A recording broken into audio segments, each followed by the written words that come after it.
Zayd ibn Harithah or Zayd Mawla Muhammad was a companion of Muhammad who was at one stage regarded as his son. He is the only companion whose name appears in the Quran. Childhood. Zayd is said to have been 10 years younger than Muhammad, suggesting a birth year of c. 581. He is also said to have been 55 years old at his death in 629, indicating a birth date of 576. He is described as a short, flat-nosed man of a very dark brown skin. He was born into the Udhra branch of the Kalb tribe in the Najd of Central Arabia. He claimed a pedigree 12th in descent from Udhra ibn Zayd al-Lat, who was in turn alleged to have been a great-great-grandson of Kalb ibn Wabara. Zayd's mother, Suda bint Thalaba, was from the Man branch of the Tayy tribe. When Zayd was a young boy of an age at which he could be a servant, he accompanied his mother on a visit to her family. While they were staying with the Man tribe, horsemen from the Qayn tribe raided their tents and kidnapped Zayd. They took him to the market at Ukaz and sold him as a slave for 400 dirhams. Zayd's family searched for him, but without success. A lament is attributed to his father, Harithah ibn Shurahil. I weep for Zayd, not knowing what became of him. Is he alive? Is he to be expected, or has death come over him? By God, I ask yet do not comprehend. Was it the plain or the mountain that brought about your end? I wish that I knew. Will you ever return? In this world only for your coming back I yearn. The sun reminds me of him when it dawns, evoking his memory as the dusk falls. When the winds blow, they stir up memories like dust. Oh, how long my sorrow and fear for him last. Slavery in Mecca. Zayd was purchased by a merchant of Mecca, Hakim ibn Hizam, who gave the boy as a present to his aunt, Qadir bint Khuwaylid. He remained in her possession until the day she married Muhammad, when she gave the slave as a wedding present to her bridegroom. Muhammad became very attached to Zayd, to whom he referred as Al-Habib.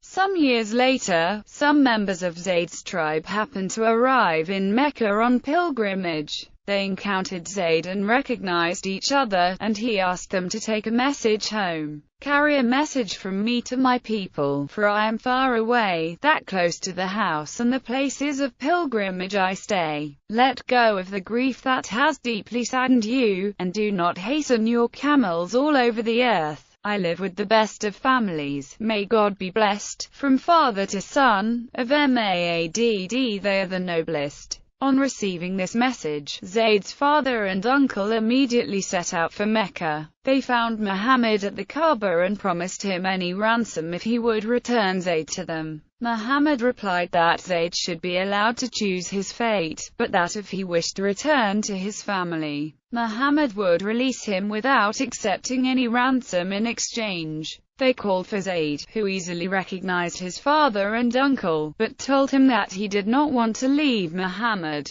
For I have seen something in this man, and I am not the kind of person who would ever choose anyone in preference to him. At this, Muhammad took Zayd to the steps of the Kaaba, where legal contracts were agreed and witnessed, and announced to the crowds, "Witness that Zayd becomes my son, with mutual rights of inheritance." On seeing this, Zayd's father and uncle were satisfied, and they returned home without him. In accordance with the Arabic custom of adoption, Zayd was thereafter known as Zayd ibn Muhammad, and was a freedman, regarded socially and legally as Muhammad's son. Conversion to Islam. When Muhammad reported in 610 that he had received a revelation from the angel Gabriel, Zayd was one of the first converts to Islam. While Qadir was the first Muslim of all, she was closely followed by her neighbor Lubaba bint al-Harith, her 4 daughters, and the first male converts, Ali, Zayd and Abu Bakr. The Hijra. In 622, Zayd joined the other Muslims in the Hijra to Medina. Once settled in the new city, Muhammad urged each Muslim to take a brother in God, so that each would have an ally in the community.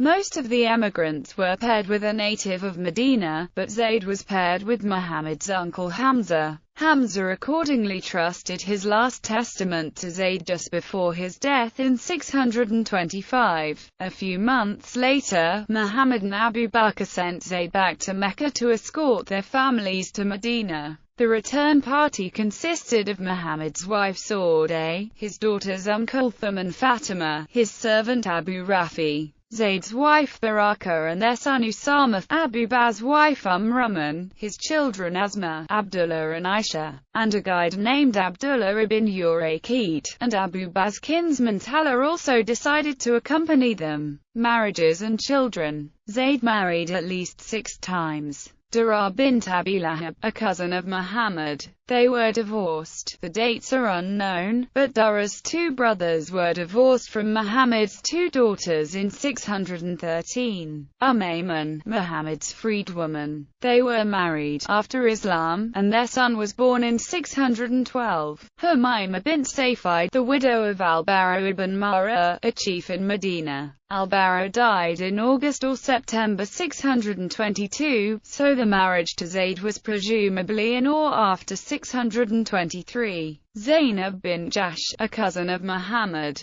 They were married in 625 and divorced in late 626. Kulthum bint Uqba, a maternal sister of Caliph Uthman. This marriage was ordered by Muhammad in 628, but it ended in divorce. Hind bint Al-Awwam, a niece of Qadir. Zayd had 3 children. Usama, son of Barakah, who had descendants, but their number never exceeded 20 in any given generation. Zayd, son of Kulthum, who died in infancy. Ruqayya, daughter of Kulthum, who died while under the care of Uthman. Marriage to Zainab bint Jahsh. Around 625, Muhammad proposed that his cousin, Zainab bint Jahsh, should marry Zayd. At first she refused on the grounds that she was of the Quraysh. It has been suggested that differences between Zainab's social status and Zayd's were precisely the reason why Muhammad wanted to arrange the marriage. The Prophet was well aware that it is a person's standing in the eyes of Allah that is important, rather than his or her status in the eyes of the people. Their marriage would demonstrate that it was not who their ancestors were, but rather their standing in the sight of Allah that mattered. By contrast, Montgomery Watt points out that Zayd was high in Muhammad's esteem. She can hardly have thought that he was not good enough. She was an ambitious woman, however, and may already have hoped to marry Muhammad, or she may have wanted to marry someone with whom Muhammad did not want his family to be so closely allied. When Muhammad announced a new verse of the Quran, 33-36, Zainab acquiesced and married Zayd. The marriage lasted less than 2 years. Ibn Sabak, D and al-Tabari both cite this tradition about their divorce. Muhammad ibn Yahya ibn Hayyan narrated, "The Messenger of God came to Zayd ibn Harithah's house seeking him. Perhaps the Messenger of God missed him at that time. That is why he said, 'Where is Zayd?' He went to his house seeking him in. When he did not find him, Zainab bint Jahsh stood up to meet him in a house dress, but the Messenger of God turned away from her. She said, 'He is not here, Messenger of God, so please come in. My father and mother are your ransom.' The Messenger of God refused to come in. Zainab had hurried to dress herself when she heard that the Messenger of God was at her door, so she leapt in a hurry, and the Messenger of God liked her when she did that. The heart of the Prophet was filled with admiration for her. He went away muttering something that was hardly understandable but for this sentence, 'Praise be to God who disposes the hearts.' When Zayd came back home, she told him that the Messenger of God came. Zayd asked, 'You asked him to come in, didn't you?' She replied, 'I bade him to, but he refused.' He said, 'Have you heard him say anything?' She answered, 'When he had turned away, I heard him say something that I could hardly understand. I heard him say, "Praise be to God who disposes the hearts." Zayd went out to the Messenger of God and said, "O Messenger of God, I learned that you came to my house. "Did you come in, O messenger of God? My father and mother are your ransom. Perhaps you liked Zainab. I can leave her." The messenger of God said, "Keep your wife." Nevertheless, Zayd could not touch her. After that, he would come to the Prophet and tell him about it, and the latter would say, "Keep your wife," and Zayd would say, "O messenger of God, I shall divorce her," and the Prophet would say, "Keep your wife." Zayd divorced her, all the same, and abstained from her, and she became lawful for remarriage. While talking to Aisha, the Prophet fainted. On regaining consciousness he smiled and said, "Who will go to Zainab to bring her the glad tidings that God from above gave her to me in marriage?" And Muhammad recited the Quranic verse now found in Q 33-37. Abolition of adoption. After these events, the traditional Arab form of adoption was no longer recognized in Islam. It was replaced by kafala. 3 verses of the Quran were written about this. Al-Tabari states that Q 33-40 was revealed because the Munafiq made this a topic of their conversation and reviled the Prophet, saying, "Muhammad prohibits marriage with the former wives of one's own sons, but he married the former wife of his son Zayd. Muhammad is not the father of any of your men, but the messenger of Allah, and the seal of the prophets. And Allah has full knowledge of all things." Surah Al-Ahzab, Quran 33-40. Zayd reverted to being known by his original name of Zayd ibn Harithah and was no longer considered Muhammad's legal son after the revelation of Q 33-5. Call them by their fathers' names. Surah Al-Ahzab, Quran 33-5. Ibn Sa'd indicates that Q 33-37 was a specific instruction to Muhammad and Zainab to marry, and that it explains why their marriage was necessary.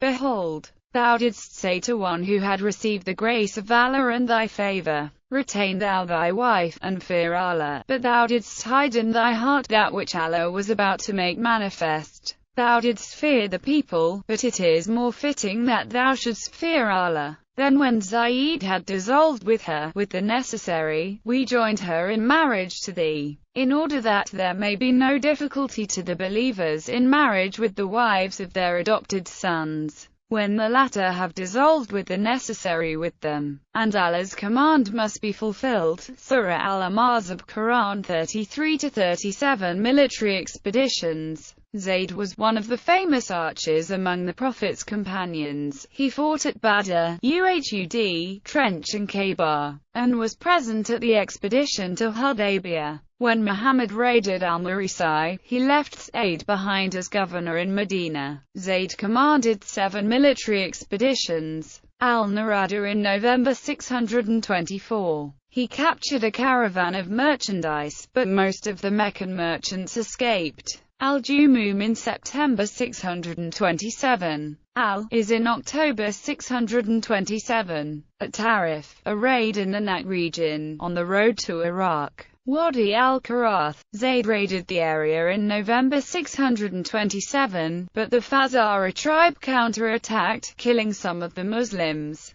While Zayd was carried wounded from the field, Zayd swore revenge and, after he had recovered from his injuries in January 628, he returned to Wadi al-Qara with a larger army. This time he defeated the Fazari, Hizma, or Kushain, against the Judam tribe in October 628. The Battle of Mu'tah in September 629, where Zayd was killed. According to Aisha, the Messenger of Allah did not ever send Zayd ibn Harithah in an army without putting him in command of it, even if he stayed after he appointed him. Death. Zayd led his final expedition in September 629 CE. A Muslim force of 3,000 men set out to raid the Byzantine city of Bosra. However, a Byzantine force of 100,000 Greeks joined by 100,000 men from Lak and Judam and Al-Qayn and Bara and Bali, intercepted them at a village called Mu'tah. Zayd held the standard at the Battle of Mu'tah until he was struck down by a spear thrust and he bled to death. The other two leaders, Far ibn Abi Talib and Abdallah ibn Rawaha, were also killed, and the Muslim army was routed. On hearing of Zayd's death, Muhammad went to the family. The daughter of Zayd wept before the Messenger of Allah, and the Messenger of Allah wept until he sobbed.